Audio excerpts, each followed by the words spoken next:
Rolou recentemente no Twitter uma reportagem do Estadão sobre a retomada do cinema brasileiro, sobretudo no pós-pandemia, como isso tá devagar, as coisas estão devagar aqui no cinema brasileiro, mais especificamente, e rolou um burburinho em relação a isso. A gente já conversou inúmeras vezes dos motivos pelos quais o cinema brasileiro ainda caminha devagar, sobretudo no pós-pandemia, mas na verdade não é só a pandemia que rolou, né, nos últimos 4 anos que a gente passou, enfim. Então, vamos conversar um pouquinho sobre isso aqui.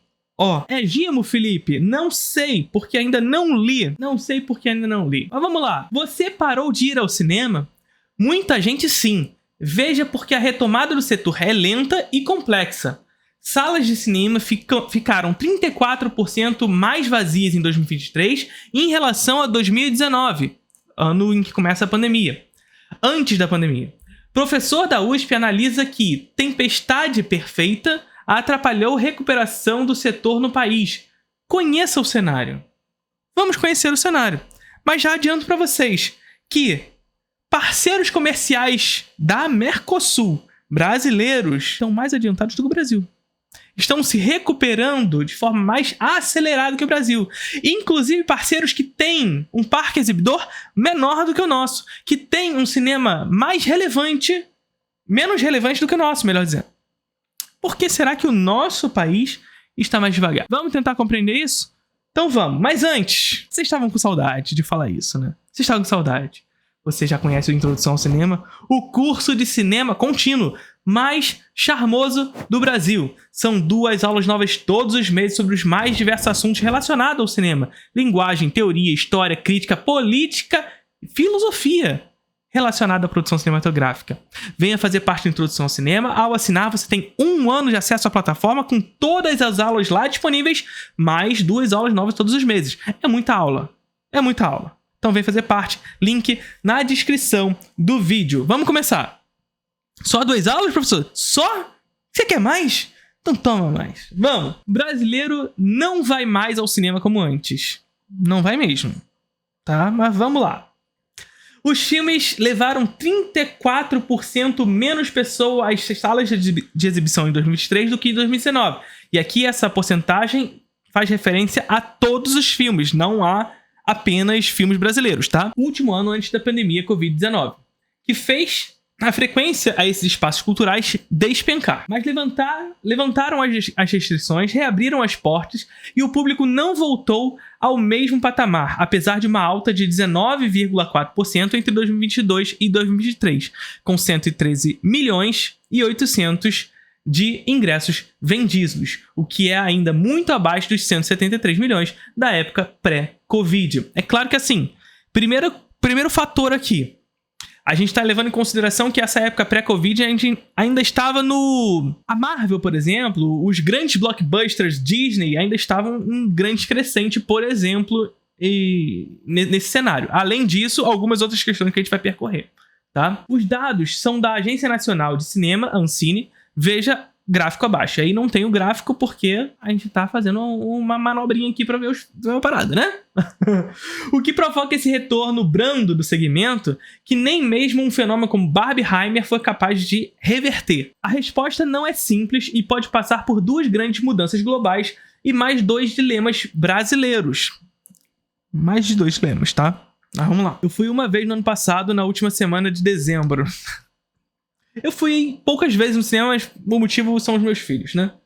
Então não entra muito nesse gráfico. No Brasil, o consumo de filmes nacionais desabou de 13,3% do total de ingressos para apenas 3,2%. Olha só, pré-pandemia, 13,3% do total de ingressos para filmes brasileiros caiu para 3,2% do total de ingressos para cinema brasileiro. Há também debate sobre a acessibilidade financeira e geográfica, o preço dos ingressos e a concentração de salas. E aqui uma coisa que a gente já vem percorrendo inúmeras vezes. Porque uma das causas principais, que eu não sei se o artigo aqui vai percorrer, para a queda do número de espectadores nos cinemas e, portanto, também do número de pessoas que vai ao cinema e, portanto, também das bilheterias e tudo mais nos cinemas, está de acordo justamente com as práticas capitalistas, com a reprodução capitalista do espaço, tá? que faz com que, em último grau, os ingressos tenham valores exorbitantes atualmente. Mas esse caminho percorre ao longo da história.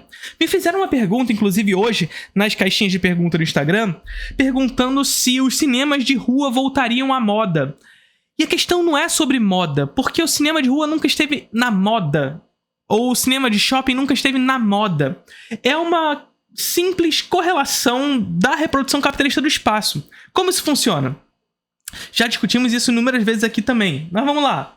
O cinema tá na rua, né?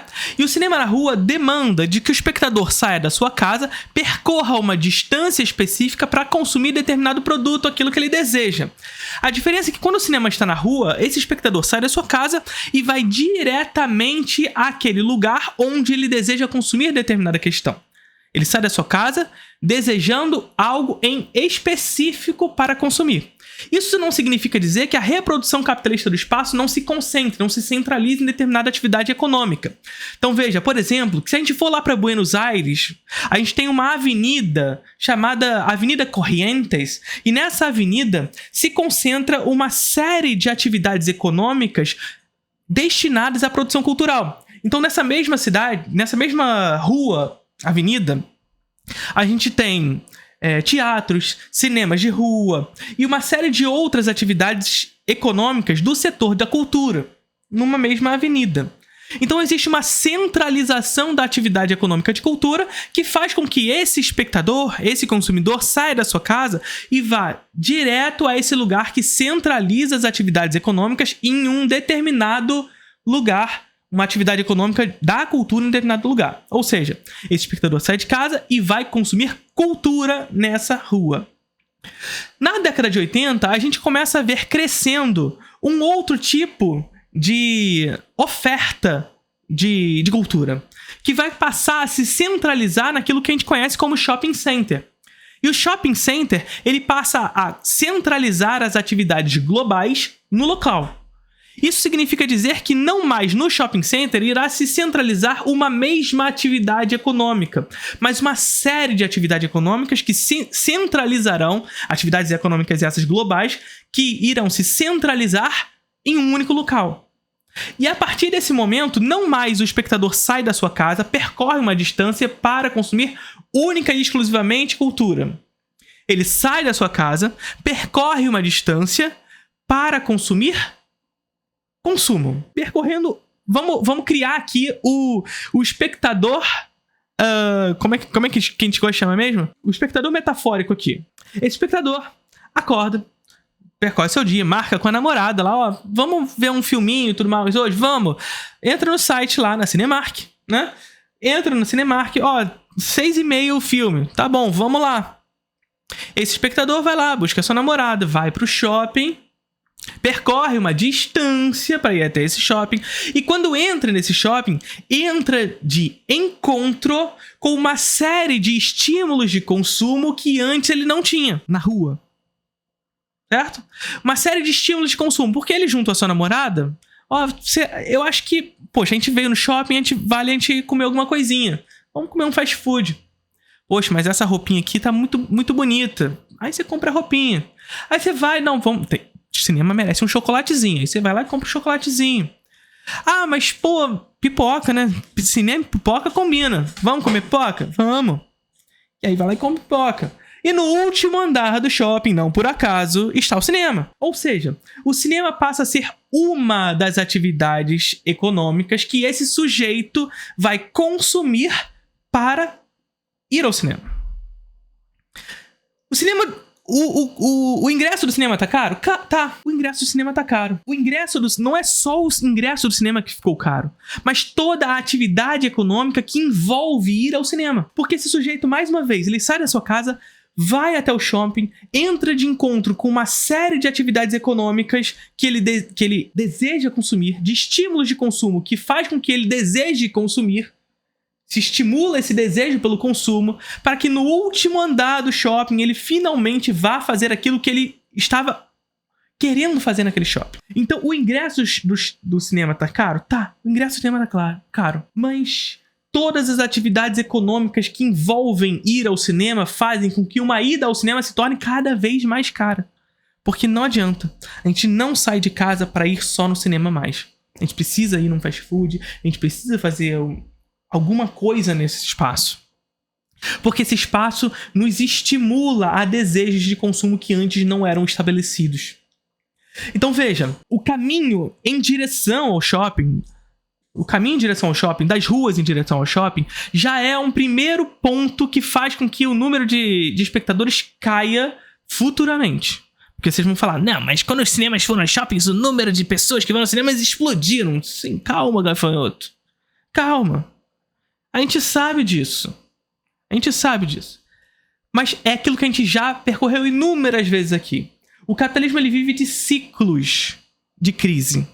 Ciclos de crise esse que vivem de períodos de acumulação, o ápice dessa acumulação e a crise. Esse ápice de acumulação chegou.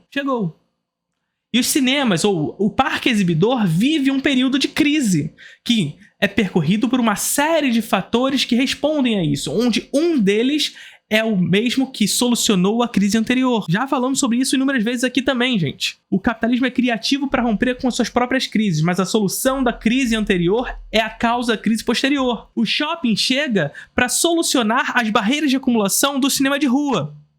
Porque o cinema de rua, gente, era maravilhoso. Nostalgia a mil.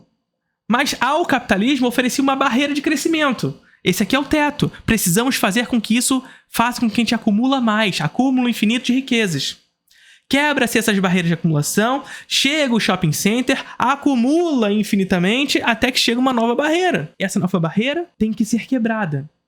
Que a princípio vem sendo quebrada por um outro espaço de consumo. O streaming. A sala de cinema que ficou para trás, da sala de cinema de shopping que ficou para trás, vive a sua crise de tentar superar o modo de produção que o superou, portanto o streaming, para resolver o seu próprio problema. E isso já aconteceu na história. Com a chegada da televisão. O cinema precisou criar o Panavision, precisou criar o Technicolor, experiências pelas quais a televisão não conseguia abarcar. O cinema de shopping ainda não conseguiu fazer isso nessa nova crise, percebe? Então, o próprio desenvolvimento do capitalismo cria sua própria crise e de determinados setores, fazendo com que eles precisem se reinventar à custa do que for. Os ingressos estão caros, são exibidos num espaço de consumo desenfreado, que é o shopping center, mas justamente esse mesmo shopping que a princípio superou a crise anterior para produzir determinados números de acúmulo de riquezas, criou a própria crise. Criou a crise posterior, que é a que nós estamos vendo agora. Então a própria reprodução capitalista no espaço produz a sua crise. E o cinema sai do shopping e vai ao streaming. E quando ele vai ao streaming, ele não mais precisa ter a distância pelo qual o espectador sai da sua casa e vai ao shopping. Ele passa a ser permanentemente acessível. O espectador da sua casa. Portanto, ele pede o iFood, a sua comida, portanto, ele faz a compra da sua roupa, ele pede a pipoca, ele faz isso, ele faz aquilo e assiste cinema. O cinema passa a ser permanentemente acessível com o encurtamento das distâncias na sua própria casa. O consumo está na sua casa. As atividades globais que se concentravam no local chamado shopping center passam a se concentrar no local chamado cyberespaço, que está na sua mão. Como a sala de cinema vai se reinventar isso? A gente precisa descobrir. Em todo o mundo, há mudanças de comportamento do público, especialmente os mais jovens. Tá? Em paralelo, vem a transformação da indústria audiovisual e das estratégias de lançamento. Entenda o cenário e as causas no texto abaixo. A retomada dos cinemas está demorando? Sim. No Brasil, especialmente. O cineasta e professor do curso de cinema da Universidade de São Paulo, USP, Roberto Moreira, explica que cinema é uma máquina que demora, no que é corroborado pelo presidente da Federação Nacional das Empresas Exibidoras Cinematográficas, FENEC, Lúcio Ottoni. Ambos apontam que, após a profunda paralisação causada pela pandemia, a retomada das produções leva mais tempo que outros segmentos da natureza de operação. Tem toda uma produção, a pós-produção demora 1 ano para fazer um filme. É diferente de uma loja que abriu no dia seguinte e começou a vender, diz Lúcio. É verdade. O cinema é uma indústria que demanda de tempo para que as coisas aconteçam, para que um filme saia da produção vá para pós-produção e, portanto, e depois vá para o mercado exibidor, demora. Mas isso não explica necessariamente a demora que estamos tendo para a retomada dos cinemas no Brasil. Afinal, como eu já disse para vocês, aqui na América Latina nós temos experiências que demonstram que em cenários de parque exibidor menor do que o nosso, de uma indústria de cinema mais frágil do que a nossa, o mercado de cinema vem se recuperando mais rápido que o Brasil, como a Colômbia, por exemplo. Roberto diz que o caso mais grave no Brasil, que o caso foi mais grave no Brasil.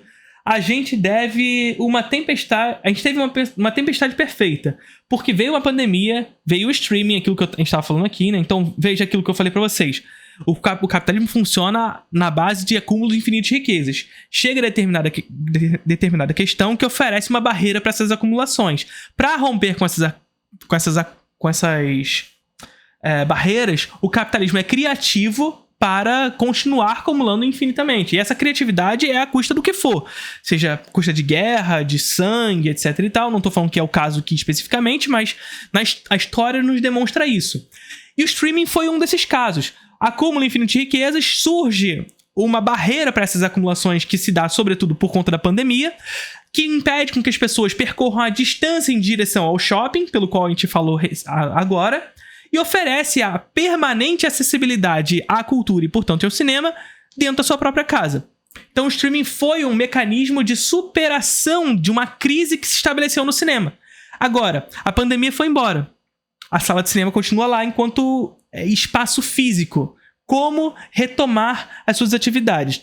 A história do cinema nos demonstra que o cinema já percorreu momentos de recuperação. Quando surge a televisão, por exemplo, onde o cinema precisava fazer algo diferente do que a televisão poderia oferecer. O que a sala de cinema vai tentar percorrer? Oferecer aquilo que o streaming não pode fazer. Como? A gente não sabe ainda. A sala de cinema ainda está tateando esse cenário, tá? Mas isso não significa dizer que não hajam países que já estão mais avançados do que o nosso em relação a essa retomada do público nas salas de cinema. A gente está bastante atrasado nisso. Então, a gente teve uma tempestade perfeita porque veio a pandemia, o streaming, o Bolsonaro e ter perdido o Paulo Gustavo. Isso aqui é de suma importância, tá? Porque o brasileiro ele tem uma fama de... aquela velha complexo de vira-lata que a gente tanto fala... cotidianamente, tudo mais, né? De depreciar aquilo que a gente faz, né? As nossas comédias, portanto. Adoram falar, por exemplo, quando vai se tratar de financiamento coletivo sobre cinema e tudo mais. Ah, mas o Brasil, eu não vou botar dinheiro meu pra fazer filme ruim brasileiro que não vai ter público. Tá aí o Paulo Gustavo fazendo inúmeros números de público pro cinema brasileiro e não ganhando a relevância que merecia. O principal expoente de criação de público no cinema nacional, Paulo Gustavo, foi. Quando a gente fala em diversificar a produção nacional, a gente fala muito mais em dar espaço para a diversificação do cinema nacional do que excluir determinada produção. A gente não fala em tirar de jogo os filmes do Paulo Gustavo, da Ingrid Guimarães, da Tata Werneck, do Leandro Hassum. A gente não quer que essa galera pare de fazer filme. São importantes vetores da criação de público do cinema brasileiro. A gente precisa dessas pessoas. Agora, acompanhado disso, a gente não pode incorrer no erro da formação do monopólio em escala nacional da Globo Filmes, que centraliza nesse tipo de produção a maioria das produções no cenário nacional, fazendo crer o brasileiro que o Brasil só sabe fazer esse tipo de produção. Que não é ruim, que é boa, mas não é só isso. E, portanto, falar em diversificação da produção nacional é, sobretudo, dar espaço para essa diversidade. É fazer com que a cota de tela estabeleça um número percentual de produções brasileiras, mas que nesse número percentual de produções brasileiras se limite um percentual para esse mercado monopolizado. Ou melhor, para que se destitua essa monopolização da Globo Filmes no mercado nacional. Saca? Ou seja, para que dentro desses percentuais para cinema brasileiro se limite o número de salas para uma única produção. E que se estabeleça também um percentual para produções independentes. Para que, de fato, o brasileiro possa escolher entre filmes brasileiros e não entre o filme da Ingrid Guimarães e o do Leandro Hassum. Nada contra esses dois, que, mais uma vez, são importantes vetores de criação de público nacional. Mas o que precisamos é a construção dessa diversidade nas salas de cinema, porque o nosso cinema já é diverso, ele só não aparece. O ex-presidente Jair Bolsonaro era um crítico da Ancine. Ah, sério, né? Ele estimulou pressão sobre a agência, questionou o papel do órgão, ameaçou cortar a cabeça de dirigentes e promoveu cortes e suspensão de editais de financiamento cinematográfico. Se não me engano, foram mais de 40% de cortes na Ancine. Em 2020, o governo fez um corte de quase 43% no principal mecanismo de fomento de produções audiovisuais do país, o Fundo Setorial Audiovisual. Vocês sabem como é que funciona o Fundo Setorial Audiovisual já, né, gente? Agora vocês já sabem que a gente já percorreu aqui inúmeras vezes, mas vamos lá. Por que será, né? O Fundo Setorial do Audiovisual nada mais é do que um fundo onde se despeja o que é recolhido através da Condecine. Tá? A Condecine é um tributo do tipo CID, portanto uma contribuição de determinado setor da economia. Então, toda a atividade econômica brasileira que tem toda a atividade econômica brasileira que tem como atividade o audiovisual paga a Condecine. Toda a atividade econômica brasileira e internacional que atua no Brasil, produzindo riqueza no Brasil, paga a Condecine. Atividade econômica de audiovisual paga a Condecine. A Condecine, e aí, enfim, cada setor da economia vai pagar determinado percentual e tudo mais para alimentar o Fundo Setorial Audiovisual. Beleza? Vamos de novo? Só para ficar bem claro? Só para ficar bem claro isso aqui? A Condecine é um tributo do tipo CID e, portanto, uma contribuição do setor audiovisual brasileiro e internacional que produz riqueza internamente, que recolhe essa Condecine para alimentar o Fundo Setorial do Audiovisual. Então, toda a atividade econômica brasileira e internacional que tem como atividade o audiovisual paga a Condecine, que é um tributo do tipo CID, uma contribuição. E, portanto, sendo uma contribuição, ela alimenta um determinado setor da economia. No caso, audiovisual. Beleza? Alimentando, portanto, o Fundo Setorial Audiovisual. E o que é o Fundo Setorial Audiovisual? É um fundo pelo qual as atividades econômicas de internacionais e nacionais podem recolher fundos para produzir conteúdo audiovisual brasileiro. Beleza? É isso. O Fundo Setorial Audiovisual, ele tem um investimento direto e, portanto, ele não passa para aqui, passa para lá, evitando, portanto, corrupção no meio do caminho. Evitando, quando a gente fala evitando, não significa que não existe, tá? Que, enfim, para liberar não ficar cortando cabeça aqui, arrancando cabelo, né? Mas, enfim, então, por exemplo, a Marvel vem uma... Vamos falar Marvel não. Vem uma empresa americana de Hollywood e quer fazer um filme no Brasil, tá? Quer fazer um filme no Brasil. Filme brasileiro. Aí o que ela faz? Ela se alia a uma produtora brasileira, porque só se aliando a essa produtora brasileira ela pode recolher fundos do Fundo Setorial do Audiovisual, recolhe esses fundos e, portanto, diminui os gastos dessa produção. Mas, apesar de diminuir os gastos dessa produção, ela contratou uma empresa brasileira de cinema, fazendo com que aconteça o quê? Tenha emprego para essas pessoas, se cresça o mercado interno de cinema brasileiro, e etc e tal. Então funciona mais ou menos dessa forma. Fazer com que parte das riquezas que são produzidas internamente não vão todas embora, sendo recolhidas parte delas aqui, tá? E o governo Bolsonaro fez um corte de quase 43% do mecanismo de fomento de produções audiovisual no Brasil. 43%, quase metade. Em outra esfera, um dos grandes realizadores audiovisuais brasileiros, Paulo Gustavo, vítima da Covid direta do Covid-19. Com a franquia Minha Mãe é uma Peça, o criador arrastava multidões aos cinemas. A gente conversou sobre isso agora há pouco. É na fatia do cinema nacional que pode estar a principal lacuna da bilheteria. Enquanto em 2019 produções brasileiras representaram 13% do montante dos ingressos vendidos, no ano passado o total não chegou a 3,2%. Ausência de cota de telas. Ausência de cota de telas somado aos cortes no Fundo Setorial Audiovisual. Então assim, gente, se não tem financiamento e não tem espaço para exibição, o mercado exibidor vai ser tomado por produção estrangeira. Natural. Não, é porque o brasileiro não gosta de assistir essas porcarias produzidas no Brasil. Ah, será? A história não nos diz isso. A história nos mostra que todos os períodos da nossa história onde houve fomento e cota de telas, teve muito público para o cinema brasileiro. Vê os momentos de Paulo Gustavo, do sucesso de Paulo Gustavo, de Ingrid Guimarães, de Leandro Hassum. Se os principais momentos de público dessa galera não foi um momento onde havia cota de telas. Veja filmes como os dos Trapalhões, lá da década de 70. Veja filmes como Dama do Lotação, Dona Flor e Dois Maridos. Se não foi um momento de muita cota de telas, mas muita cota de telas, e financiamento da produção do cinema brasileiro. Vê se não foi um momento de muito financiamento da produção brasileira e muita cota de telas. Então, caminha por aí. Filme nacional como vetor de atração. Para Leonardo Ed, fundador da produtora Urca Filmes, a exibição de filmes nacionais é fundamental para o setor. Eles ampliam o público nas salas, e isso não é só no Brasil. Os países onde a cinematografia local é forte tendem a ter mais gente na sala de cinema e se recuperam mais rápido nos efeitos da Covid. Sim. Mas não só da Covid. Gente, olha só. A Covid se apresentou para o capitalismo como uma barreira de acumulação, como qualquer outra, tá?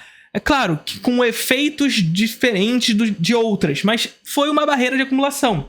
Barreira essa que o capitalismo teve que ser criativo para rompê-la, e o streaming foi uma dessas respostas do capitalismo para romper com a crise da Covid-19.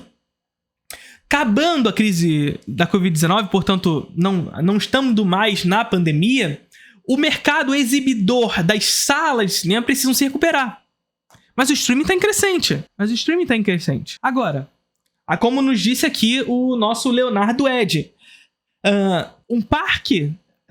uma indústria forte significa mais rápido, uma acelerada recuperação do setor audiovisual brasileiro. Então, olha só, eles ampliam o público nas salas, e isso não é só no Brasil. Os países onde a cinematografia local é mais forte, portanto a indústria é mais forte, tendem a ter mais gente na sala de cinema e se recuperam mais rápido dos efeitos da Covid. Então, uma indústria forte tende a recuperar mais rápido os efeitos de qualquer crise, na verdade. Eu não faço ideia de onde eu parei. Mas vamos lá. Vou ler essa parte aqui de novo, então, e aí eu falo de novo. Então, eles ampliam o público nas salas, e isso não é só no Brasil. Os países onde a cinematografia local é forte tendem a ter mais gente na sala de cinema e se recuperam mais rápido dos efeitos da Covid-19. Então, veja, a Covid-19 é uma barreira de acumulação. A gente pode substituir Covid aqui por qualquer outra crise no capitalismo, tá? Então, acúmulo infinito de riquezas, barreiras de acúmulo de infinitas riquezas fazem com que o capitalismo tenha que ser criativo para romper com essas barreiras. No caso do cinema, o crescimento dos streamings, que fez com que houvesse justamente esse crescimento, tá? Vamos lá.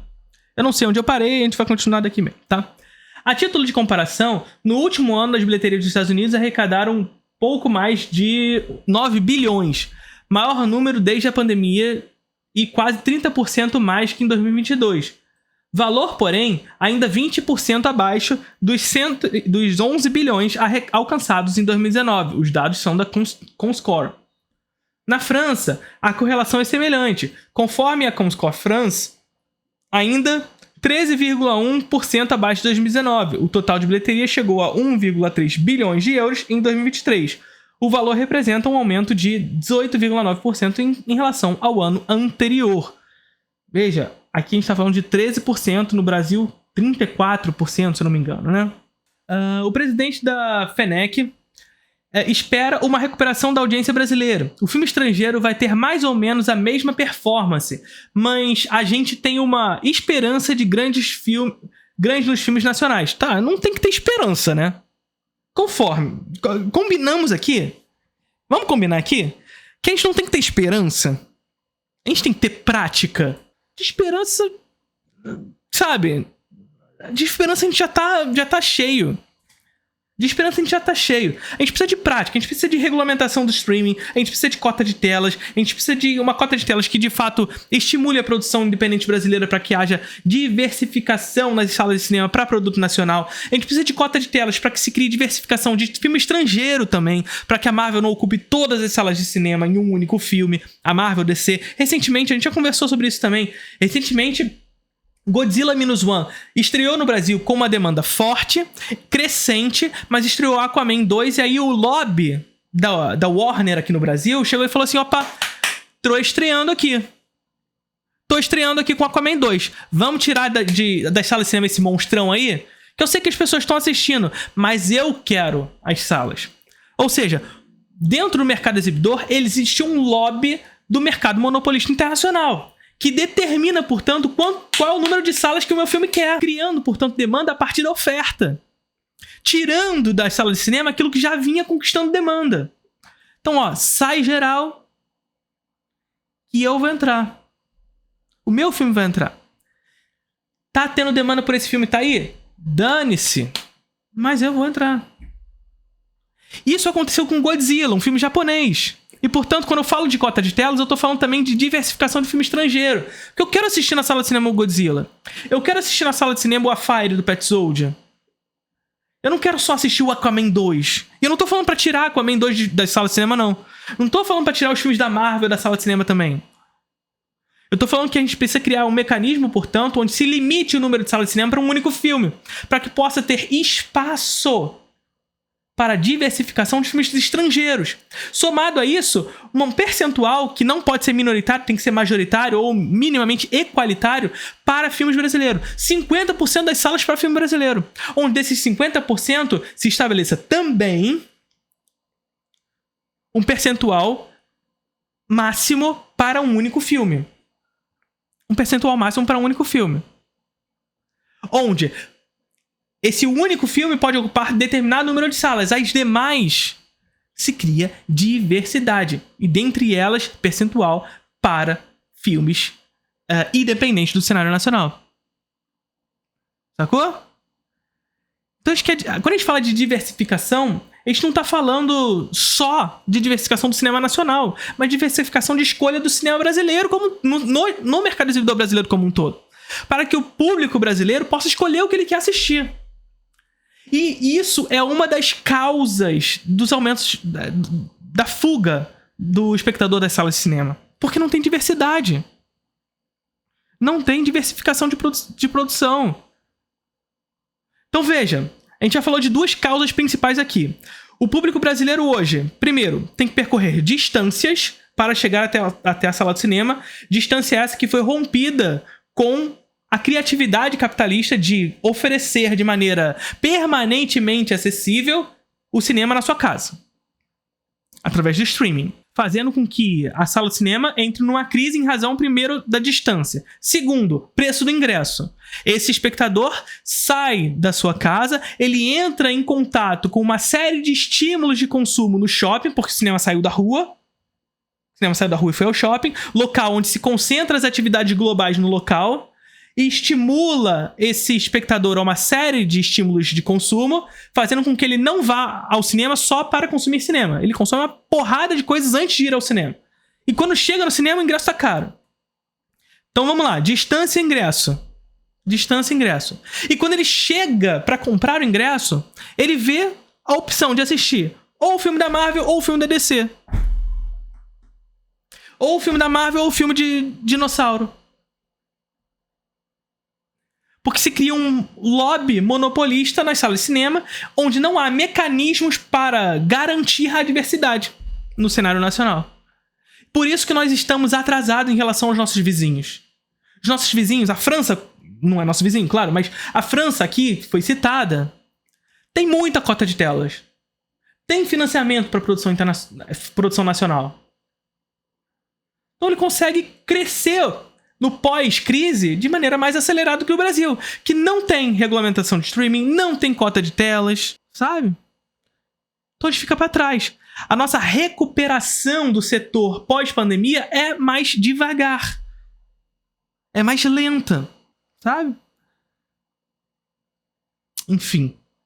Então, esses são os 3 principais fatores, causas da nossa retomada lenta às salas de cinema.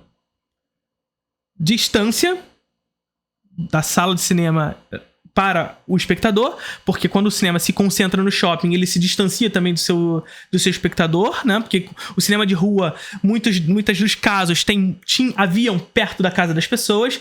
Quando o cinema vai ao shopping, ele se centraliza em um lugar onde a pessoa precisa percorrer uma distância um pouquinho maior do que antes, né?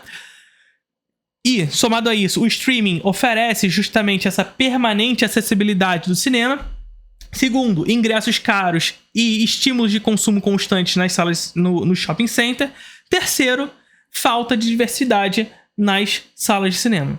Ponto. 3 fatores fundamentais para a lenta retomada do cinema nacional, tá bom? Não tem nada a ver com a qualidade do cinema brasileiro. O presidente da FENEC espera...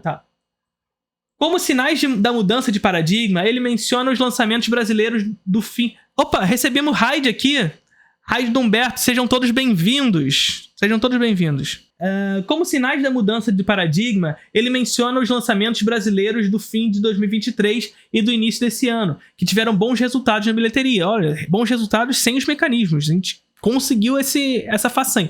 Mas assim, sem mecanismo, aspas, tá? Porque a cota de telas que passou recentemente, que é uma cota de telas terrível, muito semelhante ao que estava antes... Assim, é melhor ter do que não ter, tá? Mas ela não garante espaço para a sala de cinema para o cinema brasileiro, porque ela é estabelecida pelo número de dias e não por um percentual de salas. O que significa isso? Significa, por exemplo, que, supondo, tá? Vamos botar números aqui de maneira supositiva. Uma sala de cinema, o Cinemark, ela é obrigada a exibir filmes brasileiros durante 43 dias no ano. Essa é a obrigação. Só que não há uma garantia, por exemplo, de que esse filme exibido será exibido no horário nobre. Então você chega assim e fala, você tem que exibir cinema brasileiro 43 dias no ano. Aí a Cinemark fala, tá bom, então vamos lá. Pega pedágio, pega um filme qualquer brasileiro que vai estrear e bota 2 horas da tarde, terça-feira. 2 horas da tarde da terça-feira. Quem vai assistir? Qual trabalhador brasileiro que tem tempo às 3 horas da tarde na terça-feira para assistir um filme brasileiro? Filme qualquer filme, na verdade. Não tem. Então a cota de telas é ruim. A cota de telas que está passando agora é ruim. A regulamentação de streaming que está passando agora é ruim. São ruins. Sabe? Então, esse é um primeiro passo. Mas a falta de cota de telas ou o avanço de uma cota de telas ruim estimulou com que os estados se adiantassem num projeto de criação de cotas de telas estaduais. O Rio de Janeiro foi pioneiro nesse sentido.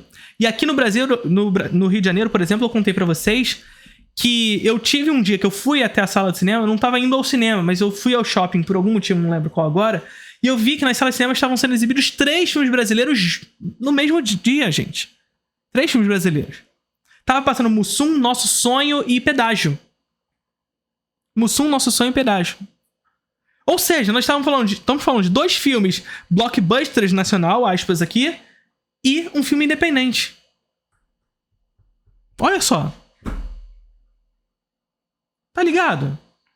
Tá parado? O primeiro passo para a construção de público nacional é dar espaço para esse cinema ser possível. Não havendo esse espaço, não vai ter, cara. Não vai ter crescimento do parque industrial, não vai ter crescimento do setor. Não, Pedágio não é comédia, gente, pelo amor de Deus. É um filme independente nacional da Carolina Marcovitch. E já está em cartaz agora o filme do Mamonas e o da Turma da Mônica jovem, né? Pois é. Então, assim... Imagina com uma cota de telas mais eficaz, com uma regulamentação de streaming mais eficaz, mas aí você vai perguntar, por que regulamentação de streaming, Felipe? O que o streaming tem a ver com a sala do cinema? O que o streaming tem a ver com a sala do cinema? O streaming no Brasil, ele não é regulamentado. O streaming no Brasil não é regulamentado. O que significa dizer que o streaming vem aqui pro Brasil, os streamings estrangeiros, claro. A Netflix, por exemplo, vamos dar nome aos bois, né? A Netflix vem aqui ao Brasil, produz riqueza internamente e leva tudo pra fora. Por quê? Porque não é regulamentada.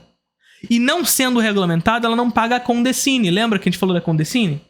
Condecine é um tributo do tipo CID e, portanto, uma contribuição do setor. No caso, o setor audiovisual. Ou seja, todas as atividades econômicas brasileiras e internacionais que produzem riqueza no Brasil precisam pagar Condecine. Mas o streaming não é regulamentado e, portanto, não precisa pagar Condecine. Sacou? E o que é a Condecine? A Condecine é um tributo do tipo CID para a contribuição de um setor da economia. Se a Netflix, se os streams não pagam, significa que ele não alimenta o fundo setor audiovisual. Não alimentando o fundo setor audiovisual significa que esse dinheiro está sendo perdido para alimentar a produção nacional de cinema. Nós estamos deixando de arrecadar dinheiro que seria utilizado para a produção audiovisual brasileira. Porque nós não regulamentamos o streaming. Sacou? Por que regulamentar o streaming é importante também para a retomada de público no cinema? Porque a gente deixa de produzir, de diversificar a produção, enfim. Como sinais de mudança de paradigma, ele menciona lançamentos brasileiros do fim de 2023 e início desse ano, que tiveram bons resultados na bilheteria. Minha Irmã e Eu é a melhor estreia nacional desde a pandemia, com 750 mil espectadores. Eu quero muito ir assistir Minha Irmã e Eu, filme da Ingrid Guimarães e Tata Werneck. Outros bons lançamentos recentes foram Mussum, o Filmes, Nosso Sonho e Mamonas Assassinas, o filme. Mamonas Assassinas eu não sei se tá tão bem assim, não. Eu desconheço, tá? Mas eu sei que os outros dois foram bem nas bilheterias. Esses dois filmes, Minha Mãe e Eu e Mamonas, viraram o ano ocupando mais de 55% das salas de exibição. 55% das salas de exibição. Eu não aguento mais comédia BR e tô fora. Para com isso, cara. Para com isso. Não cai nessa onda, não. Real. Não cai nessa onda. A comédia brasileira é um importante vetor de construção de público no cinema brasileiro. Isso não significa dizer... A gente conversou isso anteriormente, antes de vocês chegarem. Isso não significa dizer que nós devemos lutar por uma concentração do cinema brasileiro nesse tipo de produção. A gente precisa lutar por diversificação. Isso não significa matar um tipo de produção que cria público pro cinema brasileiro. Não cai nessa onda, de verdade. De verdade. O que o cinema brasileiro sofre com a morte do Paulo Gustavo, por exemplo, vocês não têm noção. Vocês não têm ideia do que significou a morte do Paulo Gustavo para o cinema brasileiro. Vocês não têm ideia. Olha só o que a gente está falando aqui. Olha o que a gente está falando aqui. A gente está falando de um período com cota de telas ainda frágil, sem regulamentação do streaming, e, portanto, só com esses espaços de cotas regionais e estaduais, dois filmes, Minha Irmã e Eu e Mamonas, ocuparam 55% das salas de exibição. Nesse mesmo período, gente, que esses filmes estão em exibição, tava em exibição Aquaman 2. Vocês estão ligados do que eu tô falando? Brasileiro gosta de ver filme brasileiro. E a história nos mostra isso. E se tem uma coisa que nós marxistas prezamos é a história. É o processo histórico. E a história nos demonstra períodos onde há cota de telas forte e financiamento forte da produção audiovisual brasileira, há público para cinema brasileiro. E muito público. Tá? Vejam as maiores bilheterias de todos os tempos do cinema brasileiro e todos eles foram em períodos de cota e financiamento do cinema brasileiro. Eu sempre destaco para vocês a década de 70, onde nós temos, se eu não me engano, 2 filmes na lista de maiores bilheterias. 3, na verdade, filmes na lista de maiores bilheterias. Um dos Trapalhões, A Dama do Lotação e a Dona Flor e seus 2 maridos. E a gente só tem 3, porque lá na década de 70 a gente cantava 90 milhões em ação, pra frente Brasil, salve a seleção. Nós tínhamos um país com 90 milhões de habitantes, menos concentrado nas grandes cidades do que é hoje, e, portanto, com uma demanda supostamente menor por cinema do que é hoje. E o número de salas da década de 70, o número das salas do Parque Exibidor Brasileiro da década de 70 só foi superado em 2016. 2016, pra vocês terem uma ideia. Porque lá na década de 70 e primeira metade da década de 80 tinha muita cota de telas e muito financiamento do cinema brasileiro. Fazendo com que fosse possível filmes como esses, nessas condições que a gente conversou, filmes como esses 3 tivessem, até hoje, nas listas de maiores bilheterias do cinema brasileiro. Vê isso aqui, 55% das salas de exibição tomadas por cinema brasileiro. Demonstra pra gente que o brasileiro gosta de filme brasileiro. Gosta de filme brasileiro. Tá bom? Não cai em papinho de liberal que gosta de espalhar ideologicamente o discurso de que filme brasileiro é tudo uma porcaria e tudo mais. Tá aqui. O público brasileiro gosta de filme brasileiro. Entre as apostas dele para esse ano estão títulos como Nosso Lar 2, Chico Bento e A Goiabeira Maravilhosa e Farofeiros 2. Chico Bento e A Goiabeira Maravilhosa. A gente tá criando um Mônica Verso, né? No cinema nacional. Isso é muito legal, tá? Isso é muito legal. A gente já teve o Mônica Laços, aí agora a gente tá tendo o Mônica Jovem e agora vai ter o Chico Bento. A gente tá criando um Mônica Verso aqui no Brasil. É o Mônica Verso.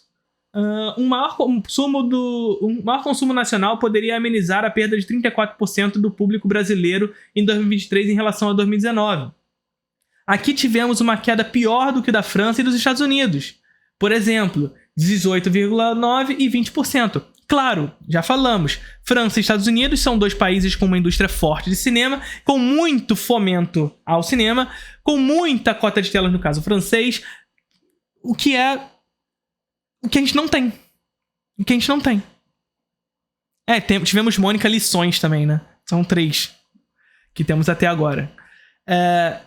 Então veja, França com muita cota de telas e muito financiamento, Estados Unidos com muito financiamento. A diferença é que os Estados Unidos o tipo de financiamento é um pouco diferente. Lá eles funcionam com muito subsídio, né? E atuando a partir das Film Commission de outros países também. Então eles vão até os outros países e pegam subsídios para produzir internamente, para produzir nesses lugares os seus filmes e tudo mais. Então, ou seja, o cinema hollywoodiano tem muito Estado.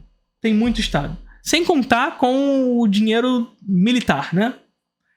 Enfim, invade o terminal H, domínio territorial, seguido de domínio ideológico, onde o cinema entra em seguida. Constrói demanda a partir da guerra. Mas os números mostram que nem os franceses nem os americanos chegam ao patamar anterior. Há, portanto, outras dificuldades. É isso, sim. Mais uma vez, o capitalismo funciona a partir de quebra de barreiras de acumulação. Acúmulo infinito de riquezas onde essas barreiras se apresentam. A crise da Covid-19 se apresentou como uma barreira, que foi superada, de certa forma, pelo streaming, no caso do setor audiovisual, mas que as salas de cinema ainda apresentam uma crise, que pouco a pouco vem se recuperando. Mas essa recuperação, o aceleramento dessa recuperação demanda de uma indústria forte, de uma indústria nacional forte, que nós perdemos em razão de anos de retrocesso, de cortes de financiamento e tudo mais. O streaming é uma ameaça? Lúcio alega que as plataformas de streaming nem sequer concorrem em público com os cinemas. Concorrem, sim. A experiência da sala cinema é única. Nós temos pesquisas internas que mostram que as pessoas que mais assistem streaming são as que mais vão ao cinema. Tudo bem, mas isso aqui não tem nada a ver uma coisa com a outra. Eu acho que aqui ele se equivocou muito forte, tá? Essa questão aqui é mais um... É verdade, tá? A experiência da sala de cinema, ela é única, ela é diferente do streaming. Entretanto, a experiência não é... Apesar de se vender experiência, isso não significa que o espectador ele vai querer sempre comparar a experiência. Ele vai querer comprar aquilo que o bolso acessa também. Sabe? Então, o streaming ofereceu às pessoas a possibilidade de, através da assinatura de um serviço de streaming ou 2, pagar mais barato sem percorrer distâncias. Vocês estão entendendo qual é a parada? Mais uma vez, o espectador, para ir à sala de cinema, ele precisa sair da sua casa e, portanto, pagar pela distância que ele tem da sua casa até o cinema. Ele precisa pagar pelo estacionamento que ele vai pagar no shopping, caso ele vá de transporte particular. Ele entrando no shopping, ele vai querer comer uma casquinha, ele vai querer comer um fast food, ele vai ver uma roupa lá, ele vai ver... Ou seja, vai ser estimulado a uma série de desejos de consumo e, finalmente, depois ele vai ao cinema com um ingresso caro. Ir ao cinema hoje é mais caro que uma assinatura. Melhor. Uma ida ao cinema, se você for em 2 pessoas, em família, vamos supor uma família de 4 pessoas. Se você for ao cinema 4 pessoas, você vai pagar mais caro do que assinar todos os serviços de streaming no mês, indo uma vez no cinema. Vocês estão entendendo a parada? Pega o ingresso, R$40. Aqui na minha casa, nós somos 4 pessoas. Meus filhos não pagam porque eles são crianças, mas vamos supor que eles são mais velhos. Eu pago 40. Minha esposa paga 40. E meus 2 filhos pagam 20. Percebe? Percebe qual é a parada? São R$120, gente. Isso se for só os ingressos. Porque a gente tem a distância pro shopping, a gente tem a comida que tem que dar pras crianças, a gente tem que fazer isso, tem que fazer aquilo, tem que fazer aquilo outro. Ou seja, ir ao cinema custa pelo menos 200 conto. Pelo menos. Com 200 conto tu faz a farra nos streamings. Com 200 conto tu faz a farra dos streamings. Tu assina Netflix, tu assina HBO, tu assina Amazon Prime, tu assina Mubi, tu assina isso, tu assina aquilo. Tu assina a porra toda. Indo uma vez ao cinema.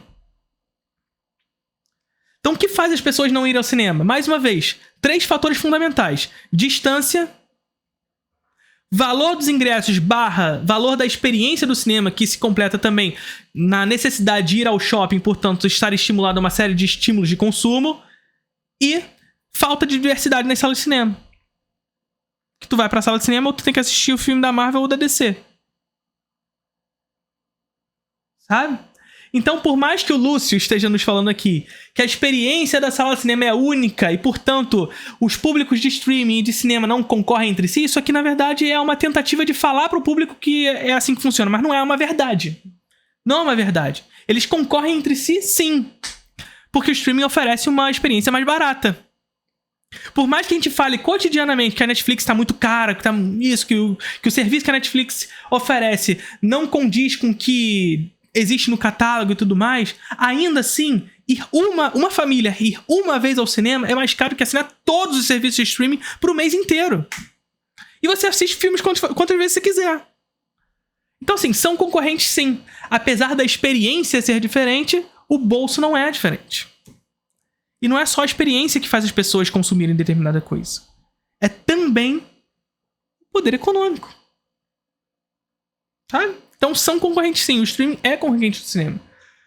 Nós temos pesquisas que mostram que pessoas que mais assistem streaming são as que mais vão ao cinema. Sim, tudo bem. Isso aí não mostra que eles não são concorrentes. Muito pelo contrário. Aliás, a concorrência ela também estimula o consumo. A gente viu o caso Barbieheimer, por exemplo. Né? O Barbieheimer, todo mundo acreditou que a Barbie... O Barbie e Oppenheimer lançarem no mesmo dia ia ser prejudicial para os filmes e tudo mais, porque as pessoas iam escolher um ou outro, e quando na verdade nos mostrou que a concorrência entre os dois filmes nos levou à possibilidade de pensar, de vez de será que eu vou assistir?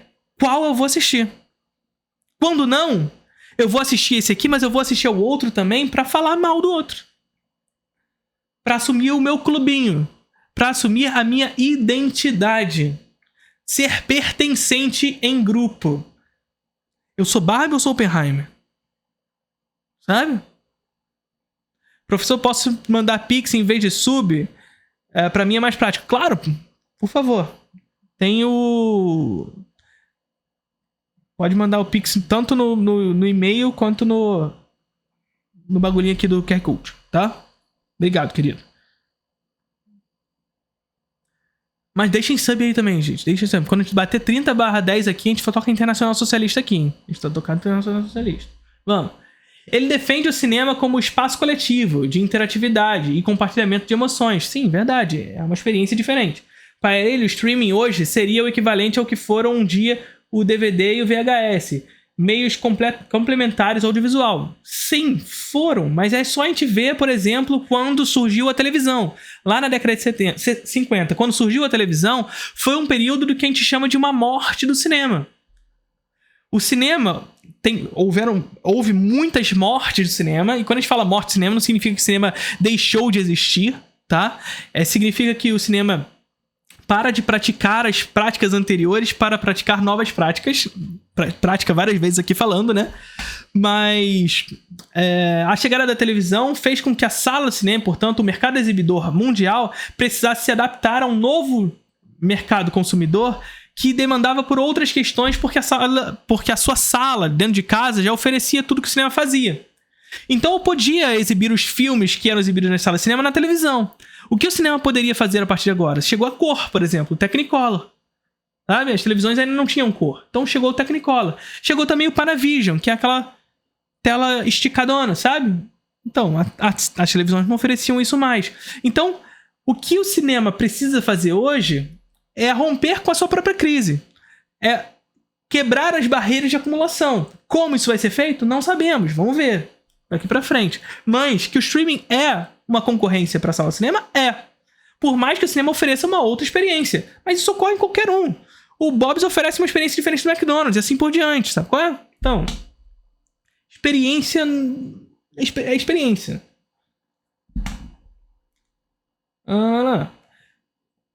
Não é o que aponta... aqui já começa outra coisa. Não é o que aponta o professor de audiovisual da Universidade de Brasília, Pablo Gonçalo, que vê uma situação mais nova e complexa, bem como os demais entrevistados dessa reportagem. A relação entre o cinema e o streaming pode revelar a transformação do próprio modelo de negócios, é o que a gente estava falando, tá? As salas de cinema precisam se reinventar para as novas práticas. A gente vê isso recentemente. A gente tem visto isso recentemente. Por exemplo, com 2 autores do cinema norte-americano, o Nolan e o James Cameron. O Nolan fez toda uma pressão no mercado exibidor com Oppenheimer, dizendo que as pessoas tinham que assistir ao filme numa sala IMAX. Só que a sala IMAX é minoria ainda. Fazendo uma pressão no mercado exibidor para construir novas salas IMAX, porque os próximos filmes terão que ser exibidos nessas salas. Vocês estão entendendo como funciona? Então veja, o cinema vai ter algo que o streaming não pode oferecer. E o James Cameron? O James Cameron já tá prometendo pra gente, olha só, vai estrear Avatar 5, e quando estrear Avatar 5 vai ser com uma sala de cinema 3D sem óculos, pressionando o mercado exibidor para criar mecanismos para dar condições à exibição desse filme. Coisa que o streaming não pode oferecer. Vocês estão entendendo como funciona? Então, a sala de cinema precisa criar mecanismos, isso numa condição, na condição do sistema pelo qual estamos inseridos, cria mecanismos para romper as barreiras de acumulação anteriores, para continuar acumulando infinitamente. Pablo sugere que os estúdios enxergam as salas de cinema atualmente mais como estratégia de marketing do que como espaço de exibição. Perfeito. O modelo é usar cada vez mais a janela da sala de cinema como uma propaganda. Agora você tem lançamentos quase simultâneos com o streaming. Perfeito. Então, assim, o que ele está falando aqui de janela de exibição? Ele está falando justamente esse espaço onde, quando o filme sai da sala de cinema e vai para o streaming, tá? Antigamente, nós tínhamos uma janela entre a saída da sala de cinema e a chegada no DVD de mais de 40 dias. Hoje, os filmes já estão saindo da cinema direto para o streaming, o que faz com que as pessoas esperem chegar no streaming. Esperem estrear no streaming. E aí vocês vão dizer que não existe concorrência? Se as pessoas esperam sair da sala de cinema para assistir no streaming? Claro que tem concorrência. Então, essa janela de espera eu espero pra caramba, a galera falando aqui. Pois é, então. Essa janela de espera da sala de cinema para o streaming é uma dessas causas também. Antigamente existia essa janela maior, né? Então o streaming ele chegou rompendo com a porra toda. Existe um estereótipo de que os jovens têm preferido formatos curtos. Os jovens abandonaram o cinema? Existe um estereótipo de que os jovens têm preferido formatos curtos de redes sociais como TikTok e de que saem menos de casa.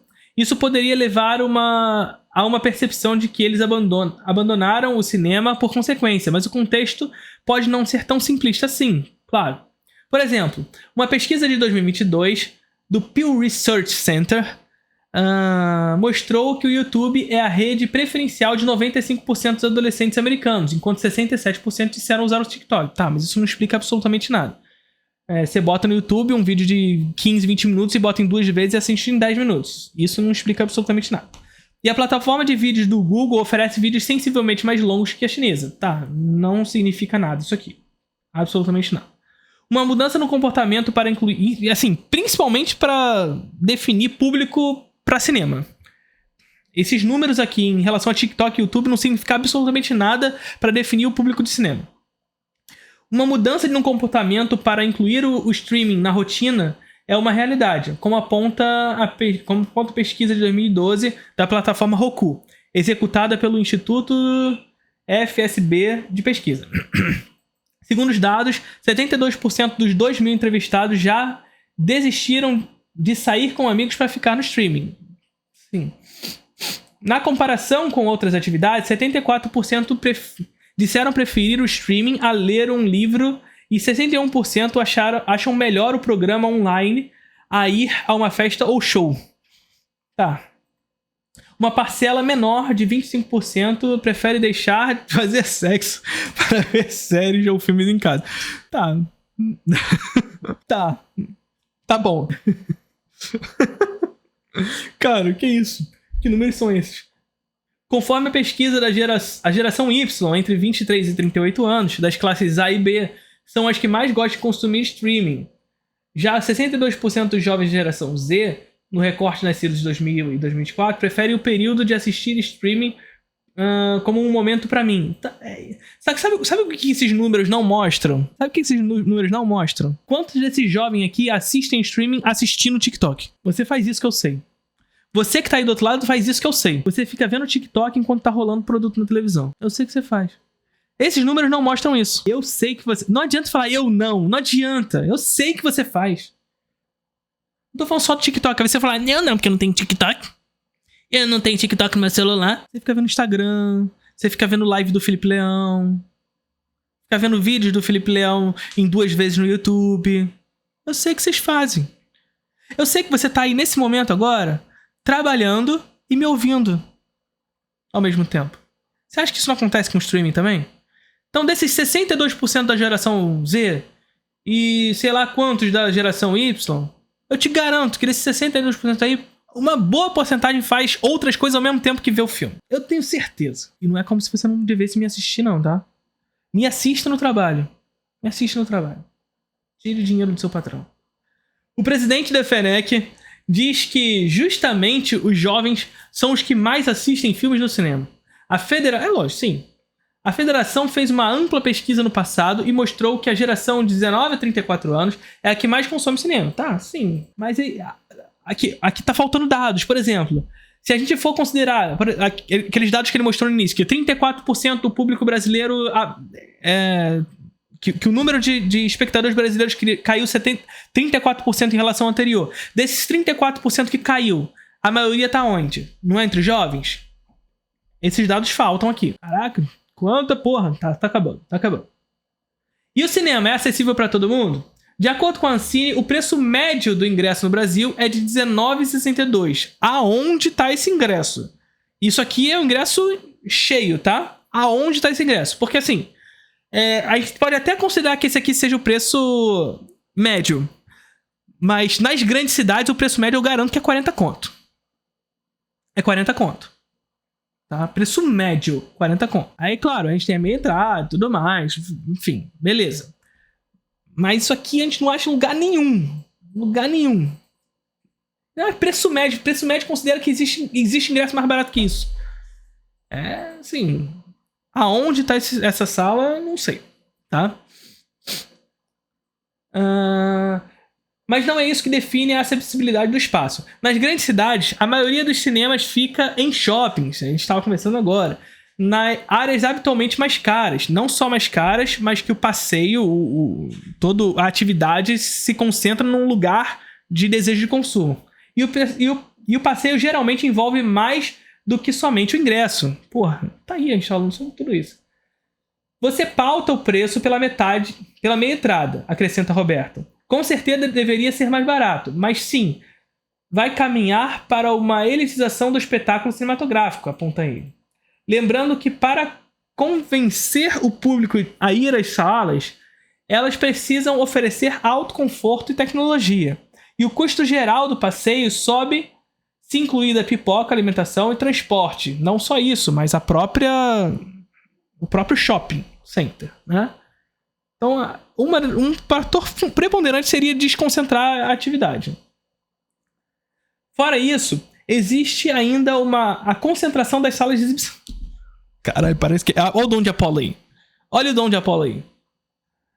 Fora isso, existe a concentração das salas de exibição. De acordo com o IBGE, com dados de 2021, 42,6% da população do país vivia em cidades sem nenhum cinema. E somente 9% dos municípios do país tinham ao menos um equipamento como esse, com maior concentração no Sudeste. Não só com maior concentração no Sudeste, como maior concentração em São Paulo. Os dados de 2016 mostram pra gente que 1/3 das salas de cinema do Brasil estão em São Paulo.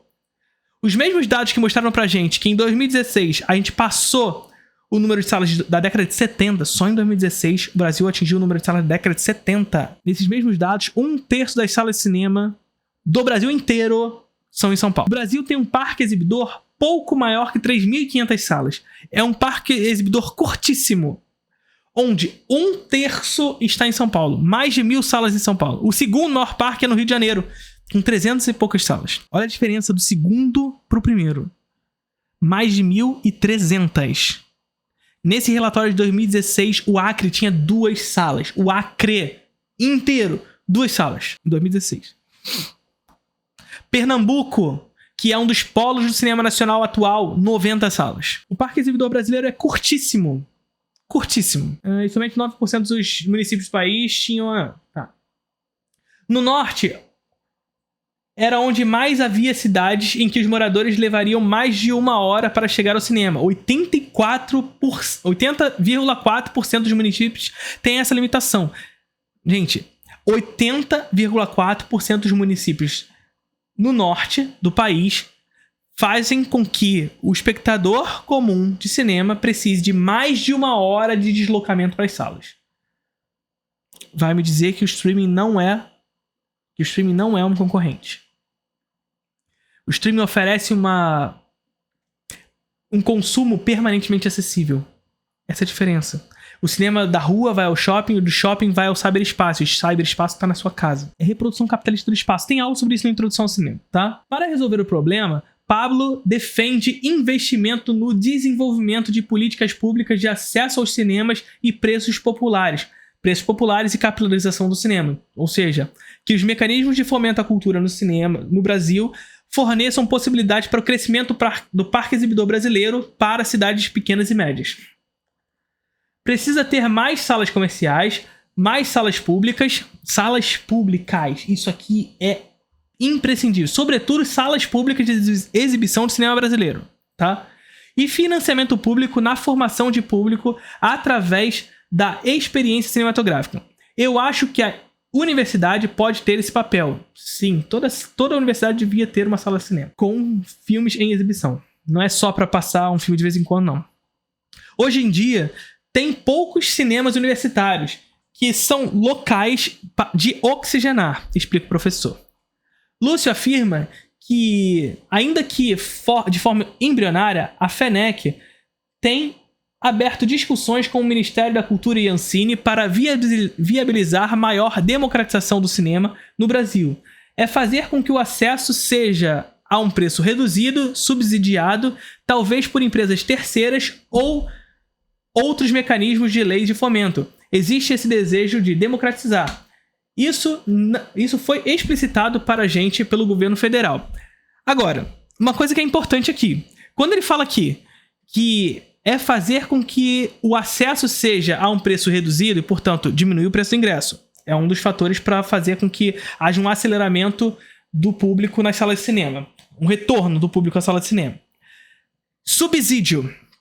Existe subsídio no Brasil? Existe. Só que o subsídio ele é concentrado para os grandes players do mercado. Então, quem é subsidiado no Brasil? É o Cinemark. O Brasil entocha dinheiro na Cinemark. Pequenas e médias cidades, onde não há essas salas de cinema, sabe? Não tá lá. Portanto, é fomentando o monopólio exibidor, do mercado exibidor brasileiro. E, portanto, por consequência, também o lobby estrangeiro, porque a Warner chega aqui e fala, olha, eu quero as salas de cinema de vocês, Cinemark. E foda-se. Enfim, é isso. Então, a democratização do acesso à cultura demanda, pra gente finalizar nosso vídeo aqui, desses 3 grandes fatores aqui. Distância e, portanto, capilarização do nosso mercado exibidor, que o nosso mercado exibidor esteja mais próximo do seu público. E isso demanda de financiamento do cinema brasileiro, né? diversidade nas salas de cinema, e para isso a gente precisa de cota de telas que garanta essa diversidade. E qual foi o outro fator que a gente falou mesmo? Distância, né? E concentração do cinema nos shoppings, né? É isso. Curtiram o vídeo?